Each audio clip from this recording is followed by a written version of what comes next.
কাজ কাম ঠিক মতো করি না দেখা বাসা থেকে বাইর করে দিছে। আর আমারও লাগছেও প্রচুর খিদা, তাই খিদায় হাউমাউ কইরা গেলাম পাকা কাঁঠাল খুঁজতে। বাগানে যাইয়া দেখি বাগান ভর্তি কাঁঠাল। আরে এটা কি কাঁঠালের বাগান নাকি কাঁঠালের সমুদ্র? যাই হোক, এত কাঁঠাল দেখে আমার মনে একটা বুদ্ধি আইছে। আজকে সারাদিন কাঁঠাল খামু আর বাগান থেকে 10,000 টাকার কাঁঠাল বেচমু, যাতে আগামী 1 মাস আমি আনন্দে ঘোরাফেরা আর খাইতে পারি। ফুটবলের মতো দেখতে এই কাঁঠালগুলা দেখা মনে হইতেছে সেই স্বাদ লাগবে, তাই আঙ্গুল দিয়া কাঁঠালগুলি ঘুষাইলাম, যাতে না পাকলেও ঘুষিতে কাঁঠাল পাকে।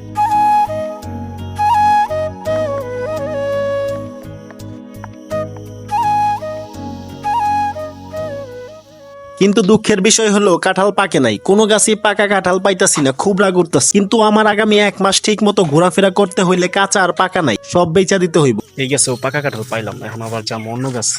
ওইটা ভাইবা পাকা কাঁঠাল খুঁজতাছি। আশেপাশে যা গাছ দেখতাছো সব আমগো গাছ, কিন্তু এর আগে একবার এইসব কাঁঠাল বেচতে গিয়ে প্রচুর মাইর খাইছি আসল মালিকের কাছে। খুব জিদ উঠতাছে, কারণ আমি ঠিকঠাক মতো কাঁঠাল পাইতাছি না। আর একটা গাছ দেখমু, যদি কাঁঠাল না পাই তাহলে বাসায় গিয়া মা বাবার কথা মতো কামলা দিমু গিয়া।